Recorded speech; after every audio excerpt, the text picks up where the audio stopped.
Oh, Hello. hey, oh. No theme? No theme today, I guess. Huh. We're rocking and rolling, but that's all right. Works for me. Well, welcome to Regrettable Reviews. We're doing a Bridget pick this week. I would like to start off by saying that I am afraid because Arthur has pulled up with a type with notes, which I'm assuming is just a bulleted list of why he hates this movie, and I get the feeling I'm about to get torn to shreds. You're not wrong. That's fair. You're not wrong. I'm gonna come right out and say that I have my criticisms of this. I don't think it was I don't think it was the greatest thing ever, but I also don't think it was like an affront to the art form. Well, I have some bulleted points, as you said, and some build up to it all. So today we're exploring Kin-Dza-Dza, a Soviet sci-fi cult classic film from 1986. It's famous for its dark, absurdist humor, bleak social commentary, and deliberately alienating style. But if you're used to Western sci-fi, this is a very different experience. Very much so. Even for fans who think they've seen it all. I wouldn't disagree. So, I mean, I just want to come right out of the gate. It wasn't working for me. And that's fair. There are parts of this that don't work for me too. No, but what I had to do, I had to sit down. I had to do the thing you're going to hate most about my review. I sat down with ChatGPT. Fuck that. And I said, here's my background. And here's things I like and things I don't like. I can't put my finger on it. Why do I not like? I get nothing from this movie. And then I sat there and it broke it down for me and explained, some general reasons why I might not have enjoyed it. I said, yeah, that's a really good point. And then I took that and I ran with it. And that's where I came up with my bulleted list here of reasons why it doesn't work. Yeah, reasons. Okay, that's fair. I'm not going to fault you for not liking it. I thought it was kind of mid. Yeah, that's fine.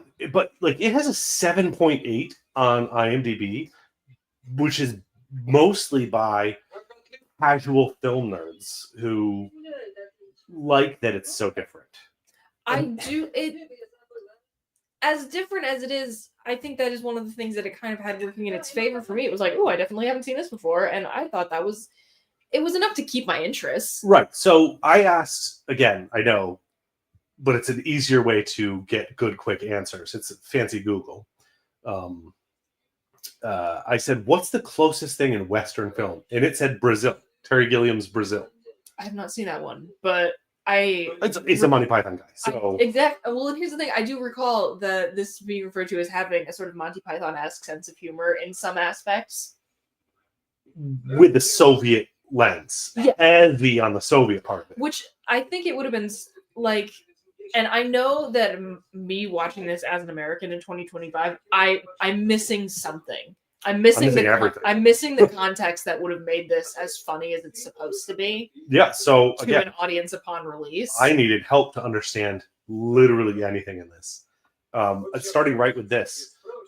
Is this guy an alien? Is he not an alien? Is he allegorical? Is he literal? They never answer that question. Yeah, they really don't. And in some movies, that's a charm. I did Total Recall with Thor, and you never know what's real and what's not real. Mm-hmm. And that's a charm in that movie because you can watch it and really just whatever you want it to be, it's what it is. Mm-hmm. This could have done something like that, but they develop, in my opinion, poorly, a very specific world that has rules, and it's clear that that is true. We don't know how they get there, whether it's allegorical or literal. Yeah. But that world exists with very deep rules that they don't wish to expand upon or explain. No. And maybe this is a slightly odd comparison, but the way that the film in particular sort of just throws you in off the deep end when it comes to the language, it reminded me of A Clockwork Orange, where it's just this is just what it is. You figure it out from context clues. Yeah, I mean, it's weird because they end up on this foreign planet where they happen to only say the word coup. And then they just start speaking Russian. They're like, we figured this out. Yeah. Yeah, as far as how this compares to other Soviet, like as someone who would like definitely not top tier, but also a Soviet film enthusiast to a degree, like the way I would that say that helped you like this. it helped me like this, but also if I'm comparing this to some of my absolute favorite, again, it's mid. Yeah, I mean, like this is no cranes are flying. so here's the thing: is if you ask the people who love this, its minimalism and lack of explanation is part of the charm, but it isn't for me. Like we're just watching a guy talk on an empty background. I think it it doesn't lose me entirely, but I think it takes it too far. And the slow pacing. Again, Mhm. people talk about how that's a selling point for this. No, it just makes me not interested. I don't need it to be action packed and explosions, but like, there's a lot of dead air on this. There is a lot of dead air on this, and I think that is one of the biggest flaws. This scene could have been about 10 seconds shorter. Right here, we're just watching them walk off into the desert. Pretty much. For how long? This happened when we watched Solaris, and I was like, we're watching traffic. We're just watching cars. I think it had more. I would say it had more purpose in Solaris, but that's just me. I would agree. Don't get me wrong. Okay. There was more going on in Solaris. I'll take it. Whatever I gave Solaris, this has got to be lower. That's fine. I don't know. Like, the character development, you don't really learn anything about the characters because they don't exist. They're all just archetypes. Yeah. This guy's the dumb foreigner. This guy is the sidekick. This guy is this. This guy's that. Nobody has any actual character other than as a part of the story. I would agree. Again, here we go. I'm on page 2. World building. They've got the skeleton of a interesting world built here with the dystopian, and they trade in some. It's matches instead of bottle caps. It's very Fallout, you know. Yeah. I would not argue against that concept at all, but they don't build on it. Why matchsticks? Yeah, they really kind of don't. And like they have like these tokens for I don't know. Anyway, it's so weird, and the words they use, like they're steeped in Russian culture that I can't. It's like Soviet specifically culture. I can't get behind it. I don't know. Well, one of them, the word for the upper class is the Russian word for police backwards. So like, there's that. See, it looked like that to me. I didn't know the Russian word for police, but it looked like that's probably what it was. And, you know, and I ask, is this minimalistic design meant to add to it? Because it doesn't for me. For the 10% of people in the world that will ever see this, maybe this is an underground pick. Yeah. But like when you're trying to reach that's the thing. If you want to be successful, you have to go for something more approachable from more angles. My hot take there is that the Soviet film industry was so insular that they were only ever thinking that other Soviet people were going to see this. Right. They had no concept that a Western person would ever watch this movie. Well, until they conquered us and became Soviets ourselves. that would have been their opinion, I assume. Probably. It's very possible. And so with that, the humor, the satire, everything is steeped in their culture. And I've said this, I don't know if I've ever said it on this show, but I've said it in a generalization that, you know, so much is lost in a foreign film if you don't know the exact culture you're watching for. If you're watching a German film and they make a reference to a German fairy tale that you don't have, it's not going to work. We watch Japanese movies sometimes and there's references, like foxes have a meaning. So if you see a fox in the background, that's symbolism you're missing if you don't know their culture. One thing I will say that this film does have going for it in some instances, they have some really fun designs. I love this fucking little ship. All the little ships are very interesting. They're great. This is where they actually did something with that minimalist idea. Everything looks like it's they look like what Jawas would build. Yeah. It's so scrapped together and janky. Yes, janky is a great word for it. But in a good way? It has it's very Mad Max.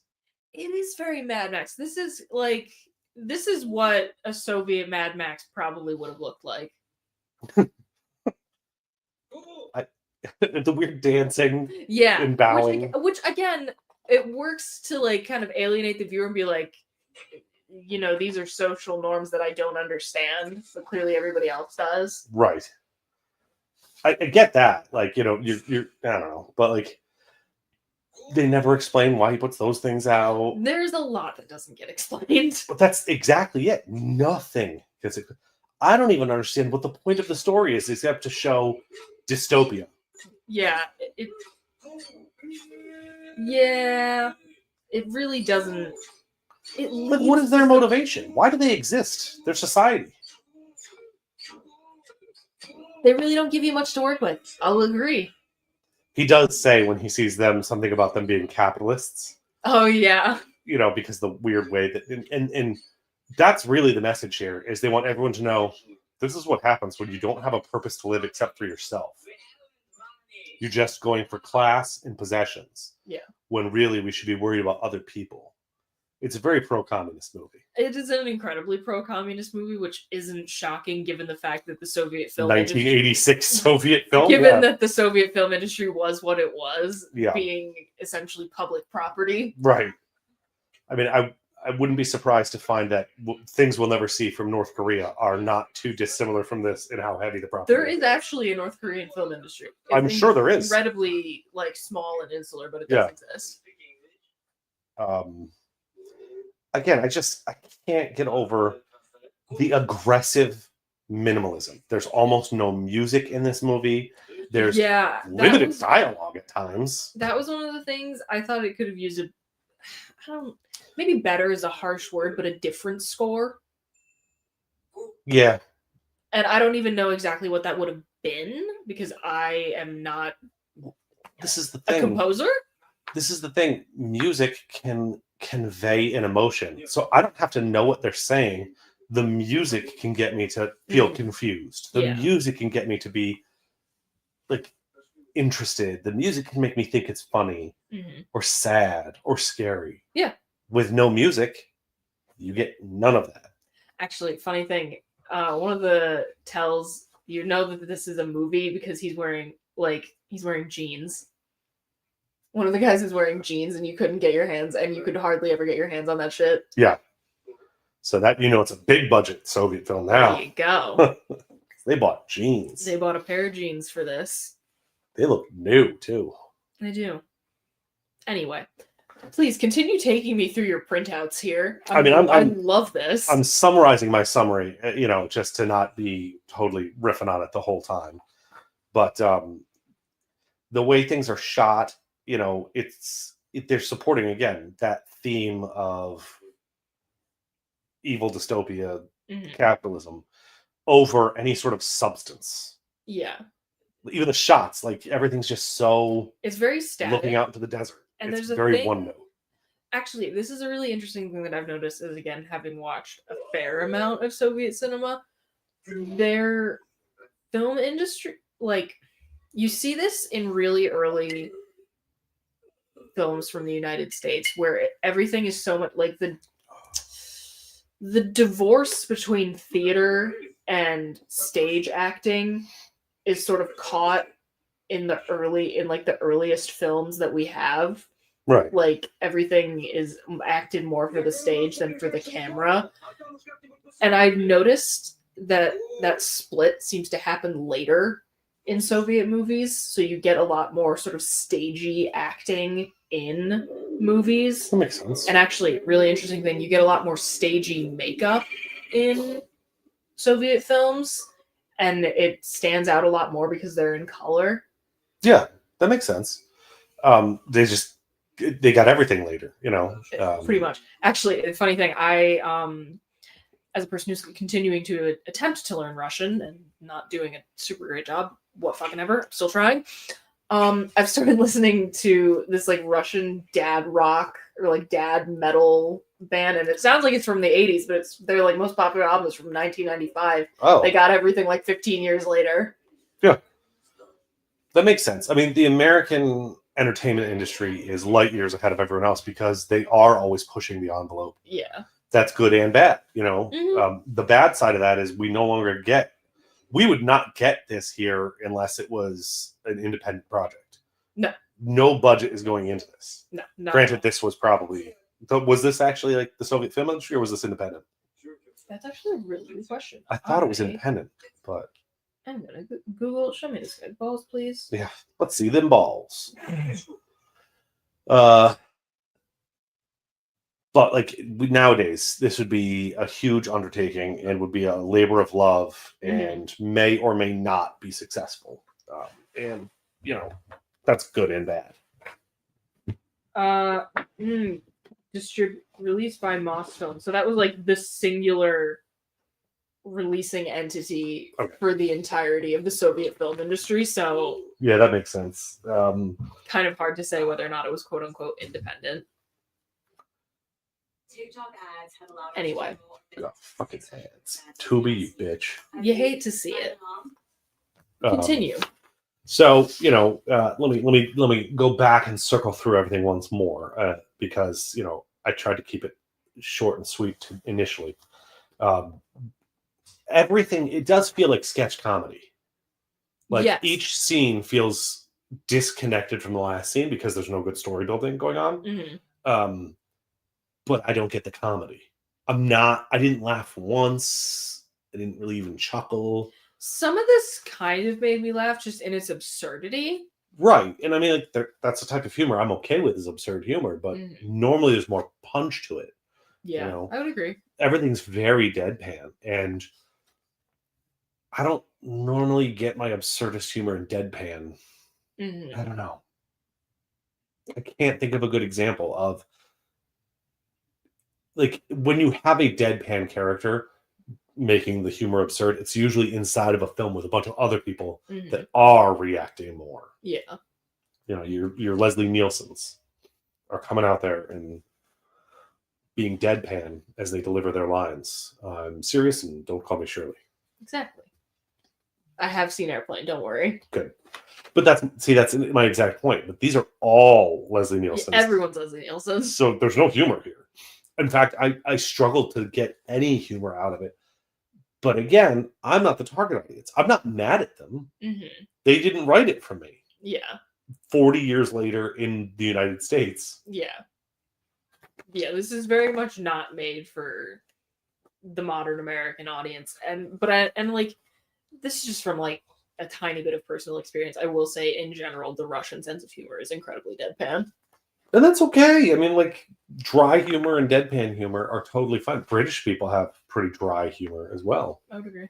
A lot of their stuff. I mean, again, Monty Python, you know, the parrot is dead, you know? Yeah. This simply ceased to be. It's so good. But even that, you've got one guy charged with emotion and one guy deadpan. Well, sorry, that's very live, that bird's very live. This does have kind of a Monty Python sensibility to it. If Monty Python had done their own version of this, circa the late 80s, early 90s, I probably would have thought that was really good. Yeah. I just connect more with that. Yeah. You know, it's hard. And I feel like I'm doing this film almost a disservice by having so little to say about it, but it doesn't give me a shit ton to work with. Well, yeah, exactly. You want to say positive things, but I wish it gave me more, because there's like the bones here aren't bad. So, from what I understand, the intention was to alienate the audience. They wanted you to feel uncomfortable and like you weren't getting it. And I mean, definitely made that happen. They executed what they were going for. Was that a success? Succeeding in that does not make a successful film, though. Even from like a just purely film review standpoint, not like enjoyment or rewatchability or anything, it doesn't necessarily make it a successful film. Not necessarily, yeah. It pulled off one goal, but the goal is also for people to want to watch it and want to watch it again, no matter what your film is. Yeah. People want to watch Schindler's List more than once in their lives. Yeah. It's bleak, but they still will watch it a second or third time. Yeah, I mean, since we're on the subject for rewatchability, I'd give this maybe like 4. For rewatchability, Yeah. I get your 4, but it's not for me. It's like a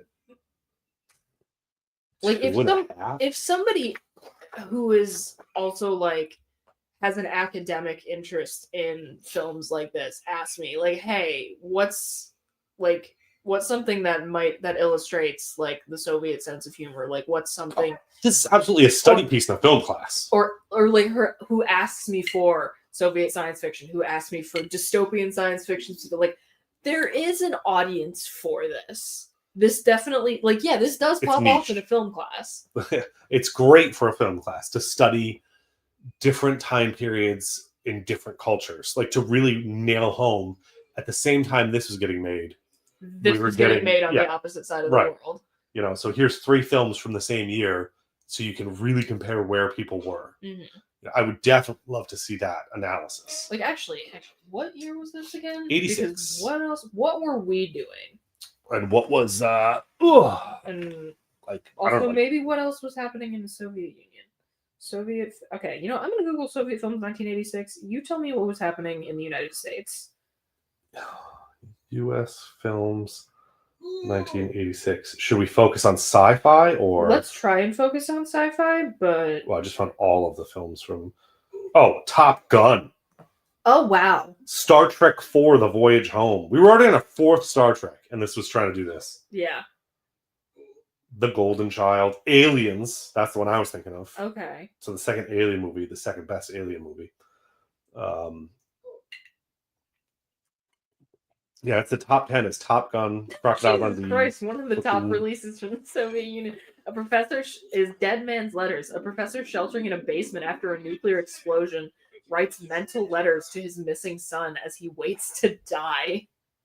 So Bleak. that's what was happening in the Bleak. Soviet Union at the time. I mean, the Soviet Union was bleak in the 80s. You Yeah. know? It was the death knell for them was Mhm. coming.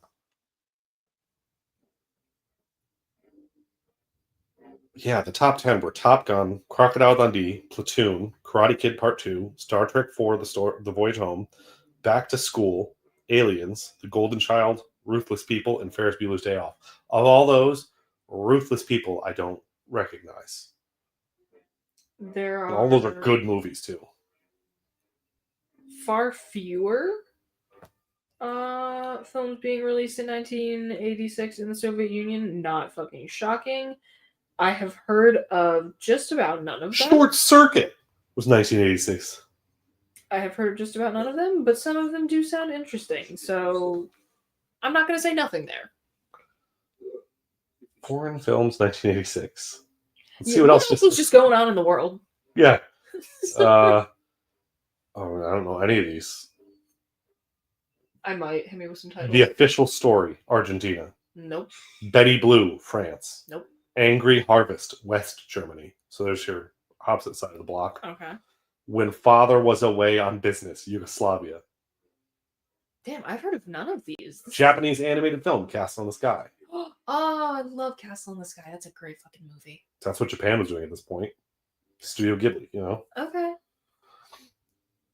Interesting. Okay. The Decline of the Ooh. American Empire. Ooh, also but there came out was in another. 1986. There was a. Let's see. Boris Godunov. By Sergei Bondarchuk. That interests me. I'm sure it does. Because that was the guy who did the 7-hour adaptation of War and Peace, which is Oh, one of the most beautiful things ever put to film. I'll watch the extended edition Lord of the Rings in marathon. It is before I technically split up into 3 films, but I watched them in one sitting. Yeah. And it was excellent. So I don't know, like we'll obviously come back to this stuff as we're watching and talking about this film, but for me, like a 2.5 for rewatchability. I can't blame you necessarily. And like what we do for sci-fi with this, Very little. none of it's new. Nothing's new. Like I said, even the reference to like these janky thrown together things has been done before. Mm-hmm. I'm sure Doctor Who had done this before then. Oh God, yeah. You know, and Star Wars did it with the Jawas and everything, and It's essentially just like almost every culture has done their weird post-apocalyptic sci-fi, so like this is just the Soviet version of something that you've seen before. Does Kin-Dza-Dza mean something, by the way? It does not. Okay, because the movie is Kin-Dza-Dza, but the galaxy is Kin-Dza-Dza. That's not the planet. They're on the planet Pluk, right? Yes. Yeah, Pluk in the Kin-Dza-Dza galaxy. Why is it named after the galaxy, not the planet? Couldn't tell you. Just further throw it out into the wild, you know. Yeah. Yeah. So, what's your number for what it does for sci-fi? 2. That's a generous 2. It's a generous 2. That's a generous 2. You know what? I mean, these effects seem. The effects are fun. Practical. You know, like miniatures and set pieces built out of cardboard, but built. And for that, I'll say, you know, keeping the dream alive. Keeping the dream alive. So love to see for it. that, I will give it that 2. That 2 it earned by building that set. Mm-hmm. You're not gonna like the recasts, though. I have nothing for recast because I do. I have nobody. Again, like I wouldn't know anyone of the time to make this movie better. I would recast me, so that I don't have to watch this. Okay. That's what I would do. I would recast myself to literally anyone else. Okay. I have nothing to say on the recasting front. I don't know anyone that would be good in a Soviet film, to be honest. Like, we're either going to name American actors who don't fit, and I don't know anybody of the time and of the place. Like, if you wanted to pick on the archetypal character and say, I could associate with this Western, that archetype character actor, you know, maybe you might be able to pick somebody, but I don't want to play that game because I don't know that they'd have the chemistry with the other guys that I can't even see, but I assume they have it because it's so highly rated by people that understand it. Yeah. I cannot believe this has a 7.8. And I do, like, again, I want to talk to somebody who would have gotten this upon release.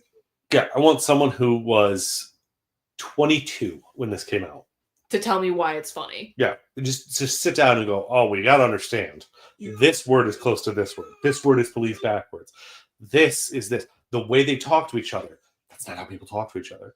One of the people complained about, in a review I was reading, that they call each other dear, although in the version I was watching, it translated to honey all the time, in place where sir would make more sense. And even though I don't enjoy it, I immediately said, yeah, but that's probably on purpose. Yeah. It's supposed to make you feel like I wouldn't have used that word. Yeah. That's a weird way to talk. I want to see what people on... I want to do a little sampling and see what people on Letterboxd have to say about this, because that's a... Average reviews on Letterboxd that did this were 4s, give or take. There were 5s, but the lowest was... There are lower ones, but the vast majority were 3, 4, 4.5, or 5.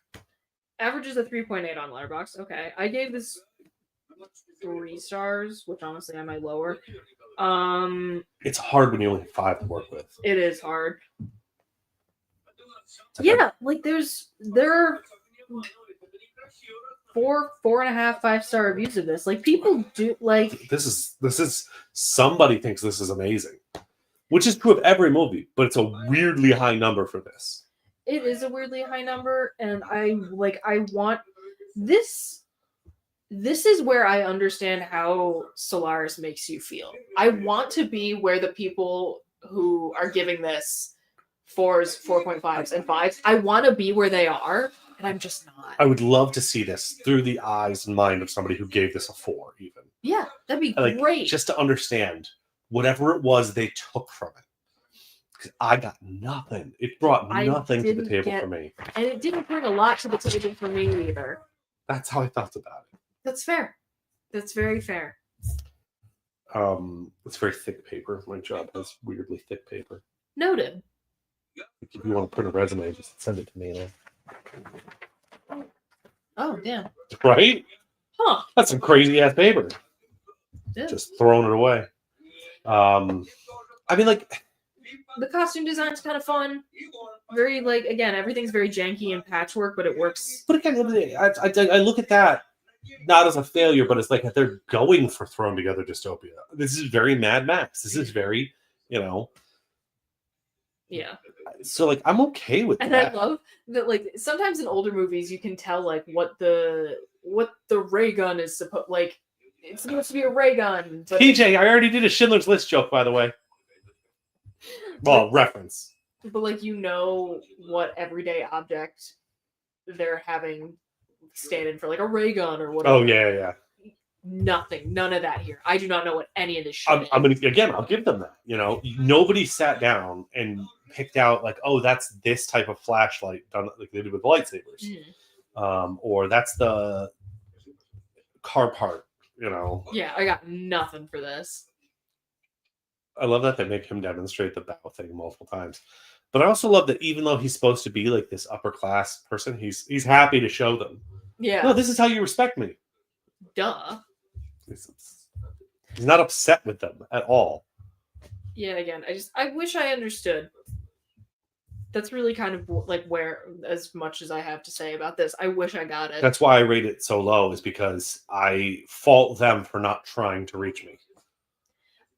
I feel like I'm willing to be more charitable because I know that I know that the odds of them reaching me are stacked against them just by like time and geography. But you have to assume, like, if your goal is to make a film that will be remembered through the ages, you should be trying to make it accessible to everyone. This is very 30 true. more years? This is unintelligible. It's completely unintelligible. We'll be so far removed from when this happened. We already are, but like 30 more years, like even we won't be able to explain it. The highest of film nerds. This won't be on it. Yeah. It'll be something else. We'll have things from the 90s that are deep cuts for us that we missed, Yeah. Yeah, I wish I got a little more out of it. That's my greatest regret for this movie. I don't know if I have a ton of huge regrets. Again, but I do think that's a thing we could start working on. Having intelligible regrets. Having intelligible regrets for the movie. Okay, I like that. That's a fun segment. Yeah, we're regrettable reviews. So it only took us how many episodes to get there? I just took it to mean like we're regrettably doing reviews. Nobody wants to hear what I have to say. But now I have an idea. Here's what we regret about the movie. They could have done this instead of that. Yeah, they could have. Seeing the sausage, people. You're seeing the sausage. Yeah. It could have occurred to them that people outside of the Soviet Union were going to see this, and they could have tried to make it 10%. Perhaps 10% more accessible, and I'm here for this. Yeah. I think this could shoot up to a 5. Like that, with 10% more intelligibility. Like cultural intelligibility. Yeah. Which is such a heavy ask of our like ultimate ideological enemy at the time. I mean, I can see why it didn't happen. Yeah, but they were also, you got to remember, they were also trying to reach us and say, like, we're not that bad. Look at the goods and bads of what we do. And this didn't do it. This didn't. There's much better things that, in my opinion, did, or at least helped. Right. I mean, Star Trek itself would have been a great example of communism. And that was from the 60s. Yeah. They could have just stuck with something like that, where it's everyone working together in a happy future. They could have. Although I don't want that, but I'm just saying. There's ways to make it intelligible for everybody. Yeah. So what have you been up to, my guy? Oh, God. Oh. Because we skipped a week. We did, because I've got a lot going on with my grandmother. So that's fun. But mostly I've been trying to catch up on movies and TV shows that I'm behind on. I'm watching Peacemaker. I don't know if you ever watched that. I have not. Okay. It's pretty dope. Noted. It's just the fuck is his name? John Cena? Thank you, John Cena. There we go. It's just John Cena. His character's name is Chris, so I kept going Chris. And I'm like, oh, I can't get there. That's not it. John Cena. It's just John Cena-ing all over as a superhero that's just a guy who beats the shit out of people. Sure. Which is, it's very kick-ass. Peacemaker. Yeah. I don't know the character outside of the Suicide Squad in this films. But I would describe it as he's basically Kick-Ass. He even has a friend, Vigilante, who's very much like the Kick-Ass character from Kick-Ass. All right, that's fun. It's fun. And the last episode of season 1 just happened, and they tried to get the Justice League to come help them. And we're not going to get the Justice League. As they go do their mission, and as they're leaving, the Justice League shows up. It's Superman, Aquaman, Flash, and Wonder Woman. And Superman and Wonder Woman are completely in the shadows in the dark. And I'm sure it's because they couldn't get those actors to agree. Of course. But the Flash, Ezra Miller, was there. And Aquaman was Jason Momoa.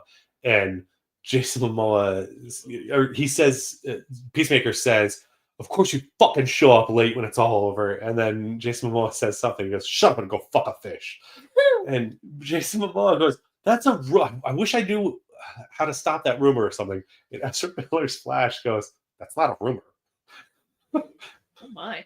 So it's just so funny because they're bringing these characters that are so clean cut and whatever into this real world. R-rated. Yeah, R-rated rumors and stuff about them exist. Peacemaker's constantly saying just the most off-the-wall shit, just out-of-pocket bullshit. Like, that Aquaman fucks fish and Superman. What does he say about Superman? I don't remember. It's all just dumb shit out of pocket, just like absolute trolling rumors he's just spreading. And everyone's just like, "Oh, well, he's a superhero, so he would know." Yeah. I just watched Guillermo del Toro's Frankenstein. Oh, I did as well. Blown away. I was not. I might have been blown, but not away. No, it's a solid 7. Oh, 7 that was and a almost half. a 9 out of 10 for me, man. I don't understand how. It did a lot of stuff good, but It's a great adaptation of the book. I mean, it definitely does it's not better. Flawless, but No. it's pretty damn close. I do like that we're not seeing the mindless Frankenstein anymore, because that trope has nothing to do with the book. Yeah, not even a little bit. Frankenstein was intelligible. He talked. He expressed emotion and concerns and desires. Jacob Elordi, inspired casting choice. I think he's too pretty. I thought it worked great. I don't know. And I am not of the I don't know him from Euphoria or whatever. I don't know from anything else. This is I'm my not first experience. Yeah. I was never the target audience for that, so that's not it. I loved Oscar Isaac. Oscar Isaac was great. Excellent Victor. I liked actually the narrative choice of bookending, the start and finish bookend, and doing the Victor story, doing them in chapters like that. Yeah. Doing them in chapters. I liked that a lot. But I also really enjoyed that the chapters weren't we're going to start over from the first segment and go back through what this person was doing. No. It picked up where it left off for the most part. Yeah. Just from a different perspective. I think that was great. Really liked it. But, it wasn't groundbreaking as far as Frankenstein goes. We've had good Frankenstein adaptations. We've had... And you know what else I watched? I watched Francis Ford Coppola's Dracula. Francis Ford Coppola's Dracula. Which one's that? The one where it's the title is Bram Stoker's. Oh, Bram Stoker's Dracula. Okay, yeah. Yes, that's amazing. That shit was great. Oh, settle a debate. Big fan. I was at a party Saturday night, and there was still a Halloween theme to it. And they were talking about franchises, and they had them listed in order, horror franchises of how many movies they had. And number 1 was Dracula with over 200 movies. And I said, Dracula is a character, not a franchise. Yes, it's a character. You have to have a specific franchise in which the character Dracula is featured to do that. You can't just say that, because otherwise you're wrong about Frankenstein. Frankenstein's had 40 movies, Yeah. All of these other things would just be off the list because of Universal Monsters and Ricard. What about just a generic mummy? Mm-hmm. Yeah, does that count? As any Egyptian pharaoh? Mummy? It's so no. Every vampire isn't Dracula. Every Dracula movie isn't the same franchise. Mm-hmm. I would agree. Good, because I was genuinely perturbed by this. But yeah, I had a thought and then I just lost it. God damn it. Well, Was there another point about the? Did we have another point about Francis Ford Coppola's Dracula? Other than that, we really liked it. That movie was horny. very horny. That was That a movie was horny horny as movie. fuck, and I loved it. Put the horny back in cinema. Put the cocaine back in cinema. Put the cocaine back in cinema. Put the horny back in cinema. No. There's a creator I watch who does reels, and one of the types of reels he makes is if we were to make another blank movie, and so it's something that's got 10 movies or 5 movies or whatever, and he just snorts a line of cocaine and comes up and he goes, name a time period, okay, name a weapon, okay, name of this, name of that, and he goes, John Wick is transported back in time, just samurai. And He then he brings it all he together. makes the movie all come together from a Mad Lib bullshit. Thank you, Brooks. Yes. That's a banner. That is a banner indeed. Have you had anything else going on? I'm just trying to, play through games that I've gotten backlog, watch movies and shows I've gotten backlog. I'm rewatching some old sci-fi movies to see if I want to put them on the list. I did, like I said before we started, I created the Google Sheets for us. Wonderful. So now it has 3 different tabs. It has the to watch, scheduled, and reviewed. Beautiful. And they each have slightly different things that we'll have to, modify as we move it through. But so on the to watch, you will rate it on a scale of 1 to 10, 1 being highest priority. Okay. And I will rate it, and then it'll merge those into a score and ascendingly rate them so that we can pick our next thing if we don't have something that we're just like, I really want to do this one. Okay. But I haven't changed the sheet, We can just go, what's at the top of the list? And then that's what we'll do. And then, if you feel like you need to justify why you put a 1 on something, there's a spot for that. Okay, I like it. And it contains important film information, the year, the director, the genre/subgenre, any considerations about the film we need to know about. Like, this was the first film to feature this or something. It's something we might want to know to look into to talk about. Mm-hmm. It's really cool. I like it. Well put together, I think, personally. So I'll get you a link for that. And we'll start getting that put together. I've been going through into the reviewed and watching our old episodes and putting them into the reviewed. Nice. The hardest part about that is I have like a who chose the movie column, and I don't always remember who chose them. And we don't always say at the beginning. Yeah. So then I got to find the episode where it ends with it. This is very clearly a Bridget pick. Yeah, well, yeah. There's the obvious ones, And I'm not done with Soviet film on this podcast. Well, putting that out there right now. You haven't seen the last of this shit. It pick something less than 2 hours. It might be a while. And less than 20 years old. I can do less than 2 hours. I can do less than 2 hours. All right. Then I'll we'll see. You can put it on there. And then, like I said, we put our watchabilities on there. And I capped it at 10 so that nobody can be a dick. Okay. I like it. Nobody can go in there and go Soviet film 45, just to put it at the bottom of the list. I can only rate things to a 10. Okay. Wonderful. I specifically did that so that no one could single-handedly make sure that something never sees the light of day. Yeah. But yeah. Yeah, the soundtrack for this really could have been better. The opening and this, I thought in my head, I didn't write it down. It's like Soviet Benny Hill. Pretty much. And I wanted more that fit that music. Yeah. That goofy comedy would have been exactly just a couple times in this. Mm-hmm. Something that actually made you want to laugh. Yeah. So what do we think we should do next? The only thing, well, I have a whole list of movies, but I only put 1 on the to watch list so far. But let me go look at my notes for the movies that I have picked for us that I didn't put on the list yet. The one I put on the list was Gattaca.